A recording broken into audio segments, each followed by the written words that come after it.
Welcome to the Scene Snobs podcast. Welcome, everybody, to the Scene Snobs podcast. It is Tuesday night, and we are back. Thank you for joining us. We love you so much. I hope you know that. We really do. You guys are all amazing. Hang out with us in the comments. Talk along with us. But we are coming back with another mixtape episode. I'm going to make these a little more of a thing. Like I would really like to cover some more things. And I know everybody loves the mixtape episodes. I love doing the mixtapes episodes. Tonight we have a great guest. Trevor Stottlemyre from Ambassador Radio and Media is here. You heard him on the last mixtape episode.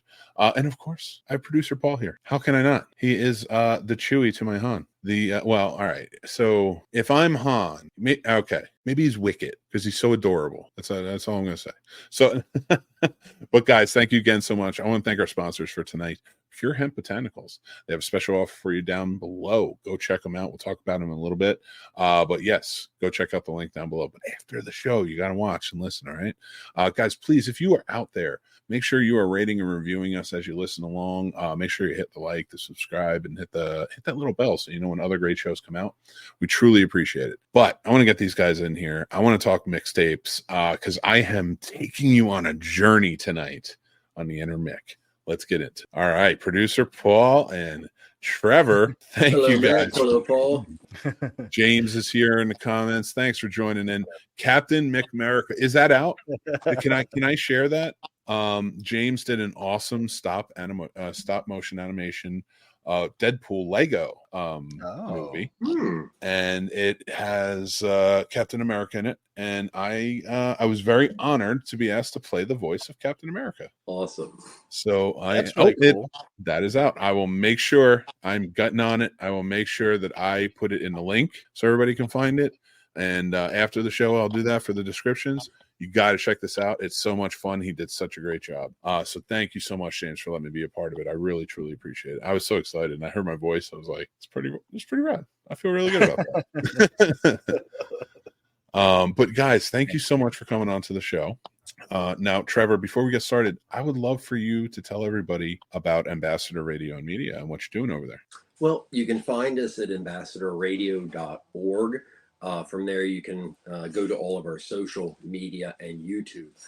The main concept behind Ambassador Radio is like basically 1990s college radio format, available terrestrially, but also online, looking at the B-side of musical history. So, if you're into really crazy, eccentric music, I think you would enjoy it. And yet again, that's ambassadorradio.org. And the main goal is, to educate people about music. But I love doing the show in an internet copyright friendly way that honestly, every time I make the show, it is as educational for me as my listeners. So that's what I do when I Very awesome. And now you've been on the show plenty of times. We've had talks.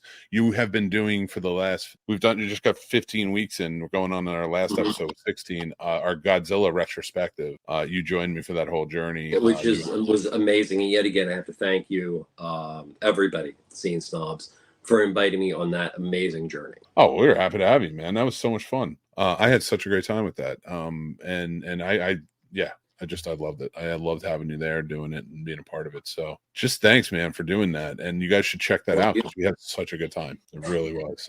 So enough cheap self-promotion. No. Well, not, of course, Trevor. Always promote Trevor, Ambassador Radio Media. Cheap Somebody does. I didn't know anybody promoted me at all. I will always promote you, buddy. Thank you. Of course, man. So yes, definitely go check them out. They are linked down below. So I love for you to go check them out, follow, give them all the love because Trevor's doing some awesome stuff and keeping it indie to points where I didn't know music existed until I met Trevor, and I'm like loving it now. And to do it completely not for profit. I know, yeah, that's a beautiful thing, man. And just for or utter stupidity, it's either way. So. That's very fair. Well, guys, we are here. We're doing another mixtape episode, but I thought it would be fun, and the guys know this. We've been putting our list together songs or theme songs or whatever you want, but it has to come from a television show. All right, so you can be you could have a whole mixtape of theme songs. You can mix in songs from, but I want to know what show. That's the thing. So, like, guys, if you were commenting along with us tonight while we do this live, make sure that you let us know what are some of your favorite songs and from what shows and why. We'd love to hear it and talk about it a little bit. But yeah, and if you guys are listening to this later, do the same. I love to hear those things. But come on, I'm so in advance. It's okay. Some of my mixtape are distinctly television based, but they're not songs. But they're like sounds that are like automatics. Yeah. You know what? I didn't think of that, but there's no parameters anyway. Okay, it's from TV. You're good to go. I want to hear them. Thank you again, James. Appreciate you having me on. And anytime, if you ever need help, please let me know. And Chris, what's going on, bud? Thanks for joining in tonight. All right. I'm going to, I have kind of a story for mine. So I think I'm going to take the last spot again. So who would like to go first? I'm down for whatever.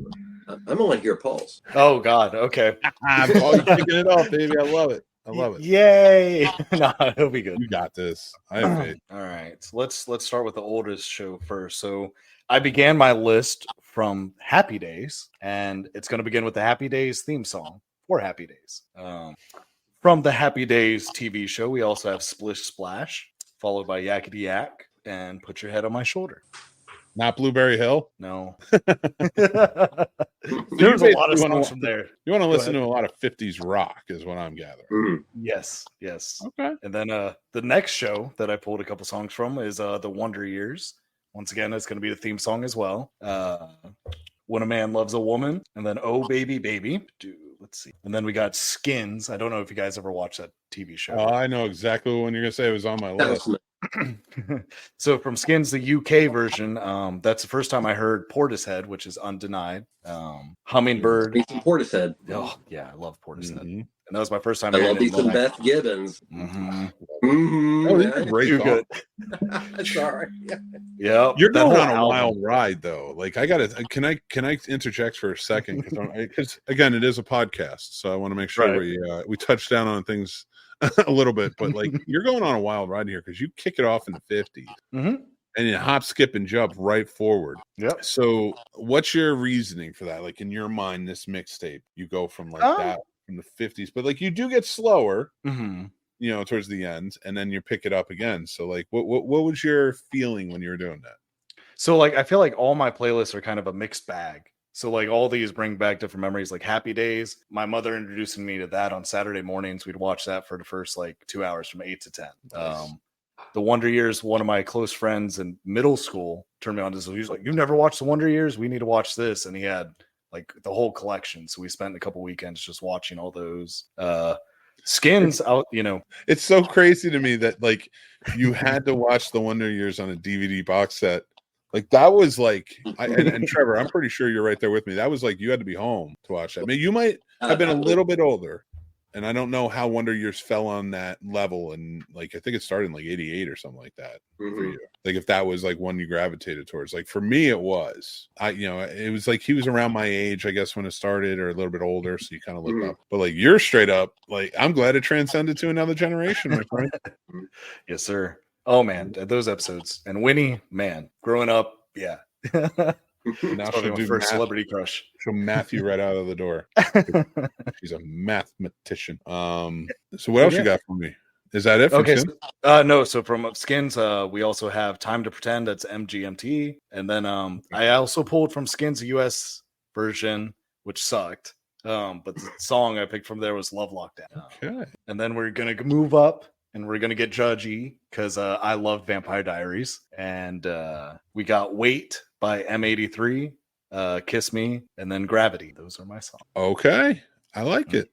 I like that a lot. I got nothing against it. So, Trevor, what do you think about that list? I loved it. I love the fact that it was a smaller list, but it went deep into a show. So, like, if you're going to appreciate a show in its entirety, where does the music fall? is the music also part of the greatness of that show for whatever individual person? So yeah. Oh, I and something like that, I do agree it is. Yeah, I mean, I know for me, I don't know how many people do this, but I mean, movies and also TV, you hear music in it and you wait for the credits because you might not even want to see the movie again, but you need to know what those songs are. I do that all the time, so I figure that's probably something you do also. Yeah.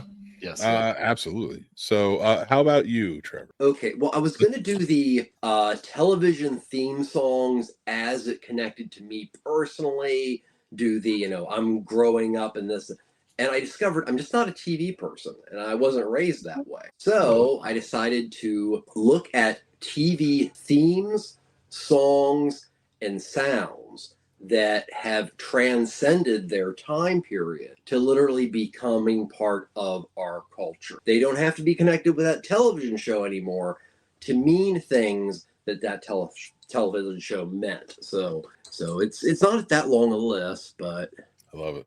Okay, so my first is, number one, at one time I was, but any self-respecting goth has to say the Addams Family. The theme to the Addams Family. Da, da, da. Exactly. Da, da, da. Everybody in the room goes. And, it's even used a lot in early childhood education to teach, numbers and all this kind of stuff, because it is such a perfect little song performed by a guy named Vic Mizzy. And, it just fits to everything. And also, I think even more because of the song than because of the show, we've seen the rebirth of the Addams Family concept again and again and again. So my second song is a theme. And yet again, it's an item that honestly, person doesn't even have to have seen this at all. But as soon as they hear it, da da da da da da da da da da da da da da, guys, Batman, baby. Exactly. So my second is the theme to Batman because that still means Caped Crusader, no matter what. My next was by Frankie Lane, and he did the original Rawhide theme. Yet again, a song that is associated with the television show, but is taken on so much new meat. But still, it makes you think of something pertaining to the Old West, even if it's being used sarcastically as, like a DS situation like Godzilla and Kong. So the next one is the X-Files theme.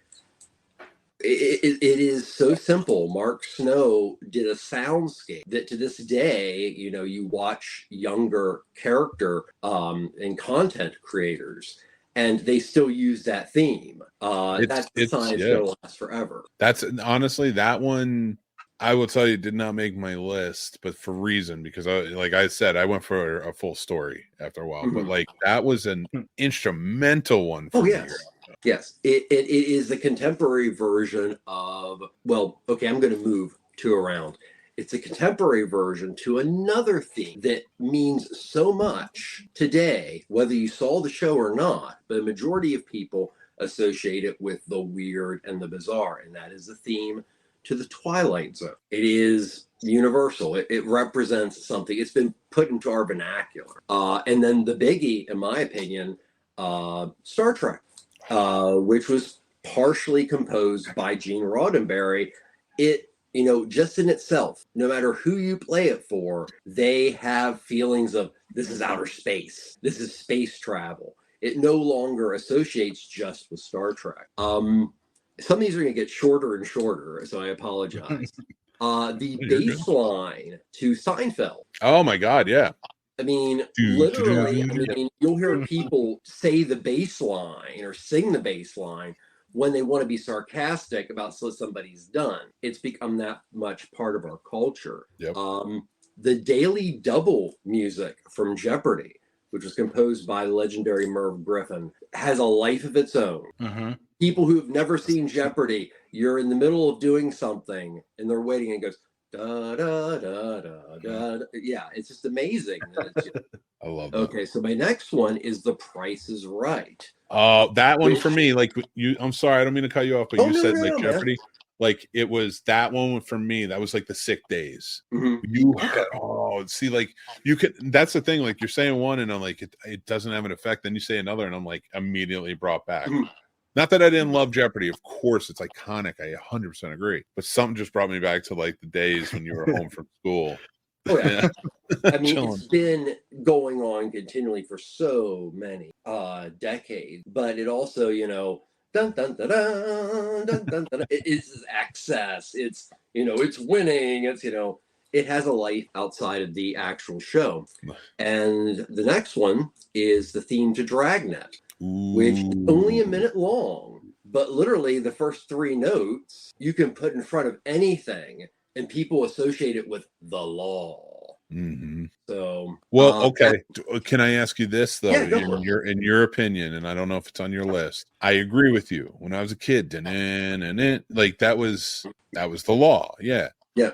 Do you think that's more associated with the law now, or Law and Orders? Dun dun. I'm going to go in between, and I'm going to say Bad Boy. That's what I was about to say. I was about to be like, Bad Boys theme song. I always In think the of cops. contemporary world, a song that to this day you hear used in just general conversation, whether it be about police, whether it be about you're doing something wrong, bad boys, bad boys. I mean, I would love to own the writing licensing song because you would just be rich. That's probably why they keep making those damn movies. Yeah, exactly. Yeah. God bless. Let's see what we got here. I want to say quick before. Oh, actually, I have a few more real quick. Is that Oh okay? yeah, okay, yeah. Go ahead. Sorry, Okay. Lalo Schifrin's Mission Impossible theme. I mean, besides the movies, I mean, who hasn't been doing something with somebody to go dun dun dun dun dun dun dun dun dun dun? Come on faster! Come on faster! It's part of our cultural lexicon. This one's an interesting one for me because so the Doctor Who theme from 1968. It was written by a guy named Ron Grainer, but it was created by a woman named Delia Debrashire and her 10 pieces. She was a tape loop experimental composer and arranger. And the theme song to Doctor Who is actually a very, very early example of what would eventually become industrial music. She's a very interesting person, and it is, I love that. yet again, and this one goes, you know, other places, Britain, you hear the Doctor Who theme, and it's just, this is going to be a trippy, bizarre, otherworldly thing. Oh, yeah. And then I start, like, taking it down more and more. And just have 3 more. Actually, I have 2 more. Okay. So it's the NBC chimes, the 3 chimes. Yeah. You no matter what, those 3 chimes, people hear it and they still associate it with TV. Do you know why? Oh, I'm sorry. I do not want to take that away from you. Please. You go. No. You please go first. No, because I'm probably wrong. So I would love to hear your right answer. Well, I was just gonna. So nowadays, you say Q-tone, and people associate what's connected with all forms of media, streaming, things like that. But this was actually originally 7 notes, and it started back in the 1920s for radio, and it was in front of the programming for the affiliates, so they knew when to jump over programming. And as this got shorter and shorter, it eventually just became a marketing ploy to actually associate a sound with a network. And I think it's like the first sound. I forget what year, but they actually NBC placed the first patent on a sound. And from what I understand, that was the first ever tone they did for those. That was the one that really they came up with. So it was I was watched that on TikTok recently. That's why when you said that, I'm like, I know something about this. So beyond actually being an influential song, it's a very influential couple notes in the history of communication, radio, television. It's still to an extent used today. And my final one takes it up to it's one I think Mick will remember. And it's the shortest, and it consists of one sound and one note. And that was the opening for HBO, home box office. And that little sound, I hear it used in various things, whether it be sampling in songs or it being used for video memes to associate things. So yeah, there's my list, and I hope it didn't babble too much. No, you didn't. I love it. I love that list, and I love that you brought the history with it, and like to the sounds especially. I love that. That's a great tape. Thank you very much. You guys, that's I made it like an hour ago, so thank you. Fair. I spent days trying to think of TV songs that meant something to me, and I'm like, very fair. I'm a movie guy. Oh, don't worry. Our next list is right up your alley. I'll tell you off there. I just can't believe I forgot about the Addams Family. That's what kind of messed me up. I did Once not. he said that, I was like, damn it. I wrote down Twilight Zone and It's Always Sunny, but yeah, I mean, they are. I mean, they're going to be iconic one day. I was going through my life, what like kind of hit me. And I left a lot of stuff out that did. But before we get there, let's see what everybody's saying. Dean singing "Eye of the Tiger" in Supernatural. That was a good one. "Carry On My Wayward Son" from Kansas from Supernatural. That's another one. Good. Thanks, James. I had to be home to watch Wonder Years. Yeah, that was a pretty big show. Multiple tracks from Gravity Falls score, including the intro. Yeah, it's a great intro. We'll go on my mixtape. Brad Breek is an underrated composer. Very nice. I like that. Thank you. Gravity Falls is an underrated show, in my opinion. Oh, 100. Bring that back too. Yeah, I've never watched one of the great contemporary kid shows. I will tell you check it out, Paul. It's a good show. Smallville had a lot of great songs during each season. Yeah, they did, especially for my age at that time. The Running Up That Hill from Stranger Things. I'll get to that. I'm going to leave that alone. Superhero intros such as Jessica Jones, Daredevil, X-Men, Loki. Yeah, those are some fun ones. Samantha says, "I don't want to be here" from One Tree. I remember that song. Yeah. That was a big song. Just Cheat and get AC/DC, who made soundtrack from Maximum Overdrive. Fair. When we get to movies, we'll get there. Yeah. The Doctor Who score is full of great tracks. Doomsday still hurts to listen to. I like that. I appreciate you for that. Dawson's Creek, I don't want to wait. All right. I'm all right, guys. So I guess I can't stall anymore. My list is more autobiography. Nice. Biographical, autobiography. I'm an idiot. So I wanted to kick things off the right way with what I think is probably one of the most monumental tunes to ever come out of TV. And it definitely helped shape young Mick's life in many ways. Many ways. And I'm so glad that I am at a point of not being shaped by it anymore. And that is Where Everyone Knows Your Name. Theme song of Cheers. I'm going to open it up with that because you catch them all with that song. And then what do you go to? You gotta hit them in the face a little bit. You gotta really take it home. And I'm going with Hootie Hoo by Outkast from the series Atlanta. They used a lot of Outkast really well, but they used a lot of different music. And the way they used this, they used a couple other songs just really perfectly well. And then it's just like that was like, to me, that's going to hit you. But how do you keep hitting them right in the face? Easily. You do it with the Night Court theme song. You get that sax and that cool blues sound. That's the way it works. And then you take it to Running Up That Hill, Kate Bush. Now, why do I add this song? Because yes, it's from Stranger Things. But when that song became popular, I was so proud of myself because I am not great at music. I'm not a connoisseur of music like my friend Trevor here, like Paul even, like my wife, everybody knows music. I know movies, right? So I knew that song. We were watching that episode and that song started playing. And I was so proud of myself because I was like, Kate Bush, I know this song. Oh my God, nobody knows this song. And then it became super popular. And I'm like, I'm the dud who knew that song. So and Kate Bush finally got a much needed, overlooked payday for years. Yeah. Deserved it, especially. It's a great song. Very deserved. Long career. Yeah, very true. Now I'm going to take it to a place where you're all going to get annoyed with me, but I don't care. And that is I Want It That Way by the Backstreet Boys from the TV show Brooklyn Nine. I'm gonna settle in, because then we're gonna hit them back within Living Color theme. Oh yeah. Oh, what a great theme song that was. But you gotta two punch them. After you hit them with the Living Color theme and they feel nostalgic, you hit them with the A-Team theme. You knock them straight out to the point where they need to be saved. And then you save me with Remy Zero from Smallville.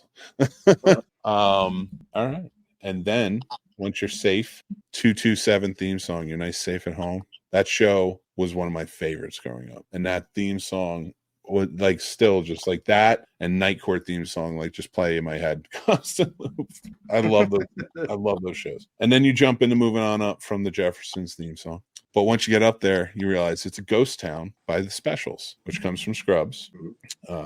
Then the Munsters theme, because when you're in a ghost town, you also have monsters. And as much as everyone loves Addams Family, the Munsters was my show. Cool. So I had to go with it. And then, but you'll be safe because Dracula's from Houston by the Butthole Surfers. I love that song. And then when you find out the Dracula's from Houston, you got to find out where in the world is Carmen Sandiego by Rockapella. Awesome. And if she's not somewhere in the world, she's probably out in space. And if that's the case, Bowie's in space. Flight of the Conchords. I love that episode, that Bowie episode, and Bowie's in Space was one of my favorites. And while you're out in space with the Bowies, you can hit that. They Can't Take the Sky from You, the Firefly soundtrack. I love that theme song. And then I gotta add my girl. Tay Tay's in here. From the show You, the Exile, because they can't take the skies from you, but they can exile. But that's okay, because it'll only cost you one single teardrop from Massive Attack, the house theme song. There's no way I wasn't going to add Massive Attack in there if I can. Oh, great. And after that teardrop, I remember that She's My Rainbow, and I love her. She's a Rainbow by the Rolling Stones, used in Ted Lasso, and perfectly, by the way. I think the use of that song in that show was done wonderfully. I do have a couple of runners up. I don't know if you guys do. Mm-hmm. You want to go over our runners ups real quick? We could just kind of throw them out, see what everybody. But I have Blue Eyes by the Carey Brothers. It's a beautiful song, and I actually liked it better used on the show than in his movie. Wild World by Cat Stevens. That was used in Skins. That's why when you said Skins earlier, I was like, are you talking Wild World? Because that was a really well done scene. Guy Love, Donald Faison, and Zach Braff from Scrubs. Stranger Things, Master of Puppets. There's icon. So those are my runners. What do you guys have? I just had, for me, it was just the main theme song for Twilight Zone. That's a good one, yeah. And then also, like I said, with It's Always Sunny, the same thing. Nice. That theme song. And then also, just from It's Always Sunny, you can tell a fan, because if you say, the Dayman song, or you got to pay the tribal Dayman song.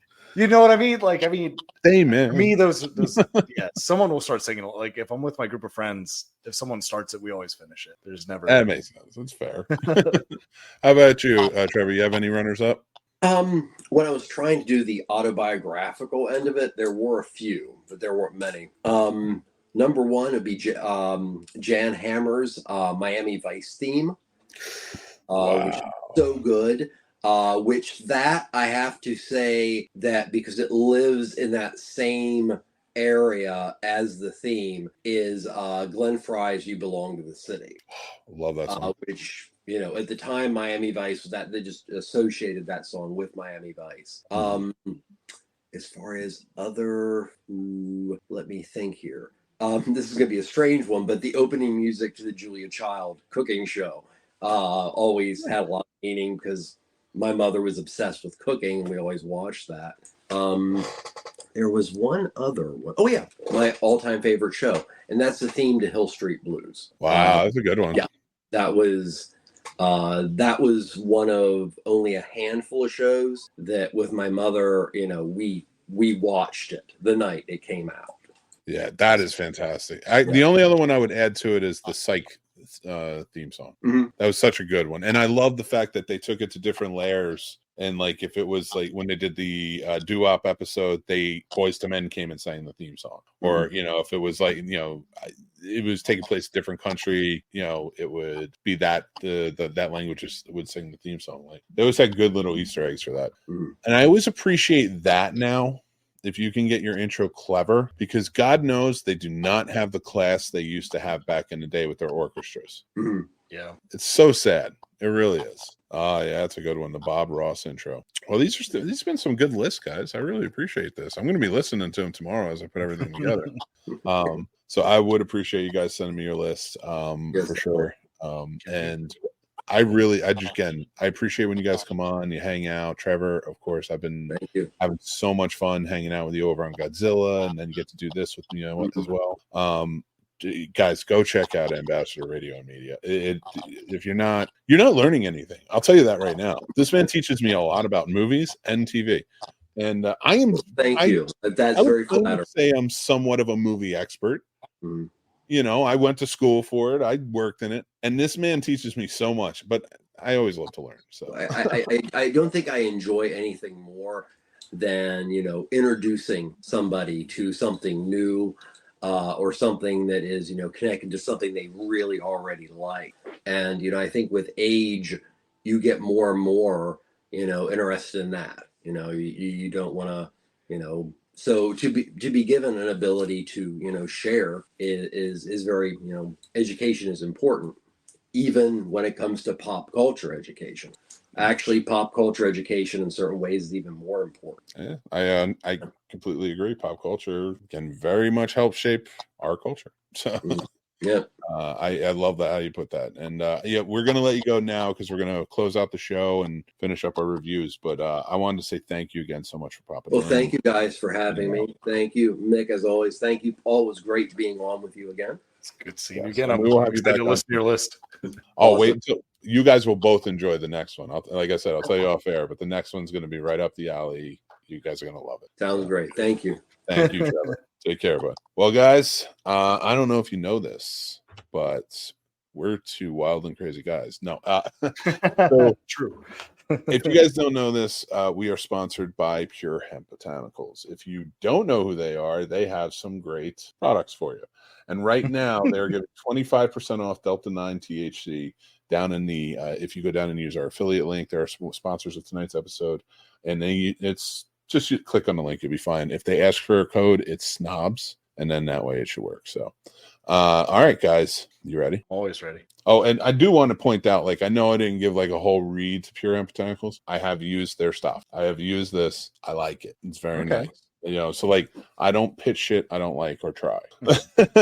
So, can I ask you a question? I know it's going to kind of get you. Do they ship to states where things might not be quite as legal as they are in other states?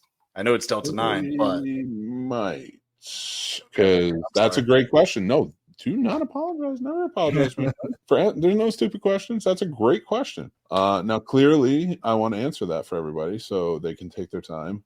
I believe they do. Okay. I do believe they do. Gotcha. Because I have told other people about them. If they do not, please let me know. I would love to hear it, but I have ordered it, sent to me, and it was great. So go ahead, read up on them. They are very good. They've been around since 2015. All types of stuff, really. Here, let me pull it up so everybody can see.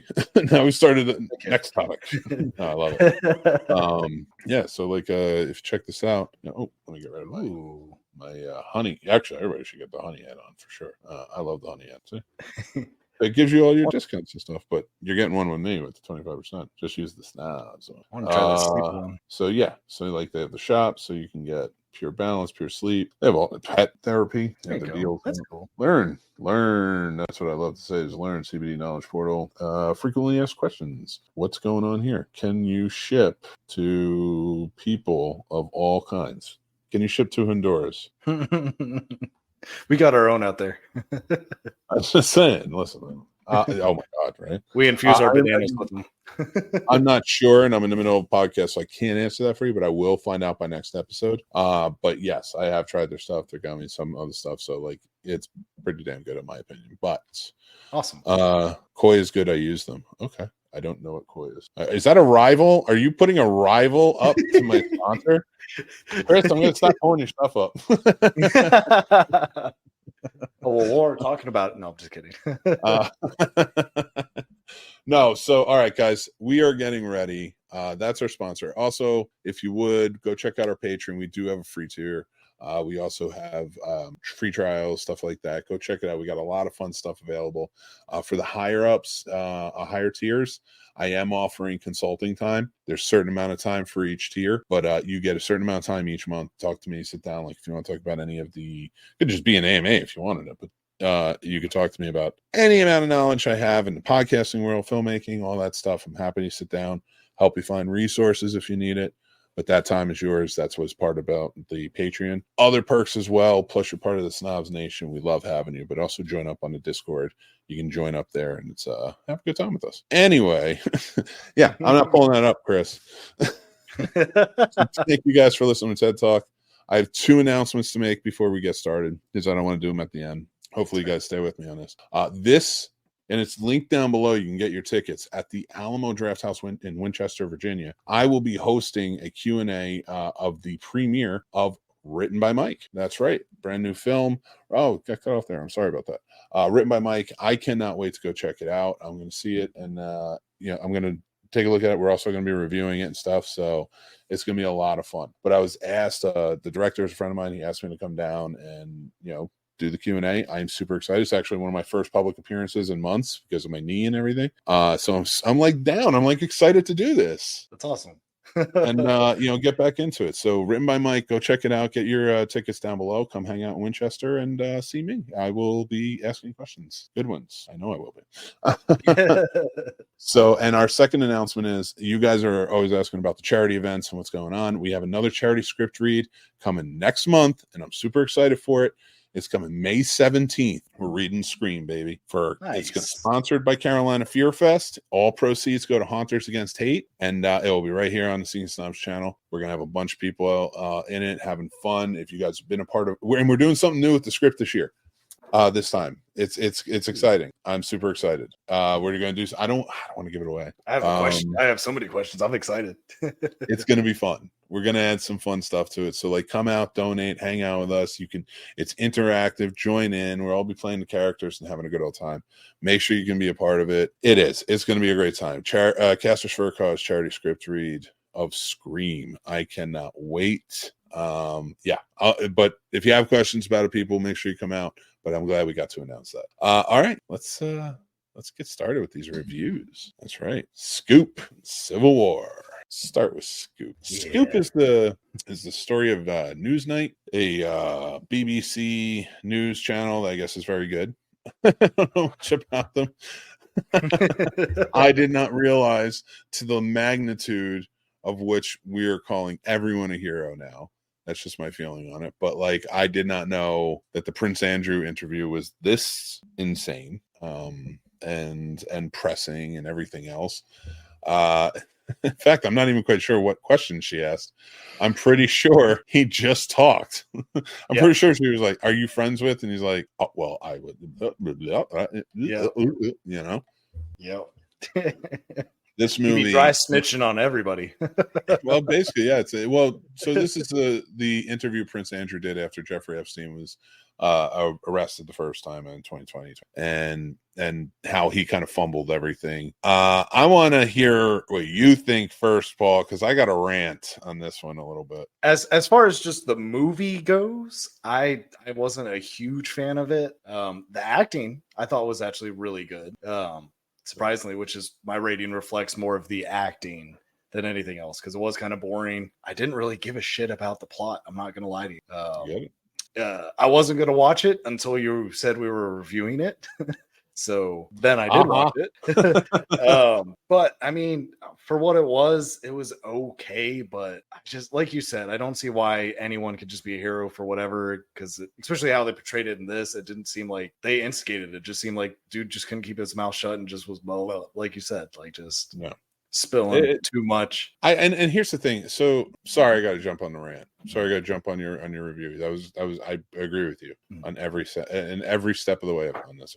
Here's my rant. Can we stop treating journalists? And now I'm talking about in movies. Mm-hmm. I honestly, at this point, stop in real life too, treating them like heroes. But can we stop making these movies that are glorifying journalism and the got you journalism that really isn't doing anything? It really isn't. I'm sorry, the bombshells, the she said's, all of that. It's not, you're not Spotlight. You're not, because none of you have all missed the point of what Spotlight and All the President's Men have done and why they've succeeded. And the Post is another one that was really bad.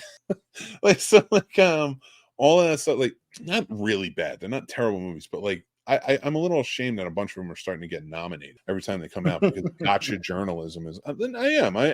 Movie wise, it's so ridiculous. Spotlight got it right. All the President's Men got it right. Why did they get it right? Because like, if you follow All the President's Men, after that you get network, you get broadcast news, and it's very much it's either nihilistic, but also has the journalist as the hero point. They're trying to live on with that whole idea of Walter Cronkite was the hero. Like, I get it, whatever. I don't know Walter Cronkite. I don't care. He wasn't a hero in my day, and I'm not quite sure he was. Did he stand up for integrity? Maybe. And I'm not taking anything away from him. I don't know, though, because I haven't seen any like journalist, in his level, to everyday Americans that had integrity. So it's hard for me to believe that one guy did.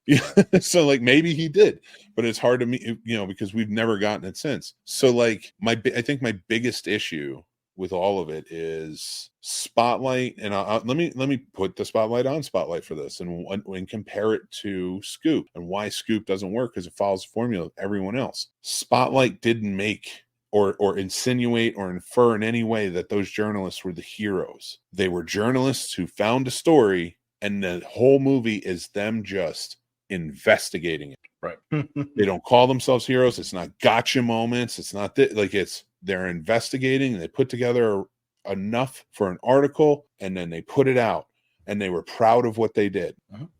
But everybody else is like, we're going to get them. Oh my God, we found out what's going on. We're going to tell everyone. And it's like, you put the light on it. I don't remember one fucking character's name from Spotlight, and I don't think they care if I do. But I remember all those reporters and their story, and how they were investigating, and like the things that came in, and how it personally touched them in their lives. This Scoop movie, get the fuck. And like, I like Billy Piper. I like Gillian Anderson. I like Rufus Sewell. These are great actors. I take nothing away from them, but this is read the book. Read the book. I mean, I'm sure the book is much more interesting, but like, are we supposed to be like, oh, she sacrificed everything. She didn't talk to her kid, so that way she could go to work. Like, you're not my hero. You're an asshole. Right. You're an asshole, because if you were there or not, this guy was going to talk himself into an idiot, is what the movie is portraying it. And I'm not saying that's real life, but the movie's portraying it that way. So like, I'm sorry, I went off on a tangent on that, but it really is, because like, all of these movies keep coming out for gotcha, trying to pretend like they're Spotlight, and they're not, because you're not writing a good story. But that's just, do you have any more you want to say on this? No, I mean, why? Yeah, no, you kind of washed it out, right? Yeah, I mean, I think the next movie we're going to talk about is the kind of movie I want to see about journalism. There you go. All right, well, let's give our ratings for this. I gave Scoop a 2, no surprise, and Paul gave it a 3 because he really liked that she wore pants. Yep, sure did. She was magical. It's tough, man. They had to make a whole scene about that too. Like, again, like, stop putting yourself in it. Stop putting yourself in. Like, I'm not saying it didn't happen, and you could play that out, but like, that was the gotcha moments. Oh, this is who he is. It's blah blah blah. And it's like, do a Spotlight then. Right. Just tell the story. And next up is Civil War. I'm excited for this one. Me too. Thank you, Paul. I want to thank you first before I tell you what this is about. I was not going to go see this movie. Okay. I'm not exactly feeling very in the mood for politics lately, just because it's always so visceral and disgusting. So I saw Civil War, and I was like, and I saw like the trailer, and I was like, it just seems very political. I wish they didn't do that, because I bet you more and more people who feel like me would definitely rush out to see this for what the movie actually is. I really enjoyed this movie, and before we get into how we feel and stuff like that, let's tell everybody what it's about. So, but I wanted to thank you, Paul, before that, because you pushed me. You're like, I'm going to see this. I was like, I don't really feel like seeing it. I was like, but I don't have anything like ready to review, and I went and saw it, and I liked it. And that's testament to you, so I appreciate you. You got to push each other to do those things, right? But at least, like, you're often saying thanks for the recommendation, this, that, and the other thing. there you go, man. This is yours. Like you recommended it to me, man. I appreciate that. Anytime. I really like this movie, and I'm going to get mine out of the way first because I have a feeling you have a lot to say, and I want you to roll. So I really like this movie. Kirsten Dunst gave a great performance. I liked all the actors. I like the story behind it. I like that, like, California and Texas are teaming up. You know, Florida's fighting back. Like, I got the premise of like what and how this all started and what's going on. I dug it. Like, I didn't need much more. I just wanted to see these photojournalists traveling through America and how dangerous that can be during a civil war, and sometimes how surprising that can be during a civil war. It was shot really well. The visuals are fantastic and chilling, very chilling, all throughout. Like, and I think this is an eye opener for a lot of things, and especially what's going on over in the Middle East, and you know, what's happening in the fire in the sky, man. Like we're seeing on the news. It's there. We see it in real world. It exists. So this looks so realistic, and then it's at home, and to see how New York City is handling things, see how small towns are handling things, see how Virginia, my home state, is handling things, Washington DC. Like, it's interesting. It was a very interesting introspective look at like division in this country and what it could look like. I thought the story wasn't great. It's the weakest part of everything. But it is a good story. I thought it was a good story because it's a simple story. It's a travel story. It's the characterization of this was the biggest point. I got that, so I don't mind. It's like Star Wars. Star Wars doesn't have the greatest, like, most epic story of all time. It's a very simple story mixed with a mixed bag of wonderful themes and other things. So I felt about this movie sort of the same way in the story. Like, not a bad story, just a simple story. I dug it. I liked it. And the characters made it for me. The visuals made it for me. Jesse Plemons is so chilling in this movie, more chilling than I think anything at this point, and so scarily realistic. So all of that mixed together, fantastic movie. I really enjoyed it. I didn't have a lot of fun with it, but I had a good time watching it because it made me think. That's all I'm going to say. I know you got a lot. Please go right ahead. I'm going to shut up. All right. Let's get to no. So I went into this, guys, thinking this was just going to be a Civil War version of The Purge. I thought it was going to be a lot of deaths. I thought it was on. Oh, are we good? No, you just cut out a little bit. You'll be all right. Oh, go for it. But yeah, I thought Civil War was just going to be North versus South version of The Purge.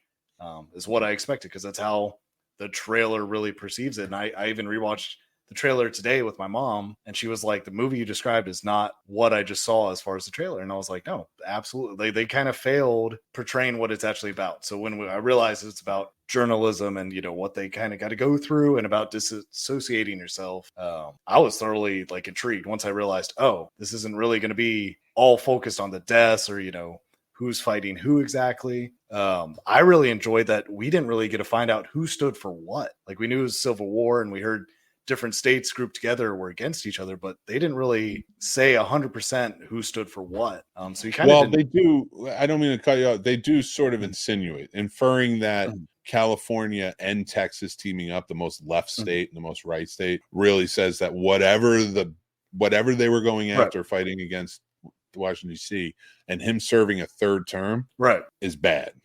You know, I'm glad you're right. I'm glad they didn't like over politicize or give you full measure, but that's what I liked about it. I was like, it can be vague, but you are telling such a beautiful story with like all of the other alliances. And then visually, I loved how some of the scenes, they do the slow still pictures in the black and white. I thought they did that superbly. Like, I was cinematically very impressed by it, and just like taken aback kind of on how good it was and how gripping. They got those silent moments in those still pictures and things like that. Character development, I thought it was great. Like really showing someone in shock. You know, you see that the poor girl like just vomits on herself, but it's not projectile because she's not there. It's just her body reacting to everything going on. So it was just, you know, situations like that. If you've ever been in high trauma situations like that's how it is. Like, you're there, your body's still reacting, but your mind you're not okay. You're scrambled. And I want to see it again. And I really hope people give it a chance. Even though the trailer makes it seem like it's going to be this violent fest of maybe, you know, rednecks against, you know, liberals, whatever, but that's not what this was. And I think it deserves a lot more than what the trailer portrayed, and I hope you guys end up going to see it. And I think that's to add to that a little bit, like, because you're right, it is misleading in that sense. And I do hope people get to see it, like you said, even if you like. To me, this is when you can wait till you get home. Like if you're asking my recommendation of like, should I run out to theaters? Nah, just wait till streaming. It's worth watching though. I think you should check it out. I even had a rental. Maybe like chilling. It's not for kids or anything for sure, because there are violent moments. Like you do. There are violent moments, and but nothing overly crazy. Just kind of just like disturbing and haunting at times. Right. But it do play it off like it is this blue versus red thing, and I think that diminishes exactly what this is, which is like a tyrant took over and Americans are fighting for freedom. Right. This isn't a civil war. Like it really isn't, because if you think about it, almost everybody they run into is either like, we don't want to be involved, which is not unheard of for a civil war.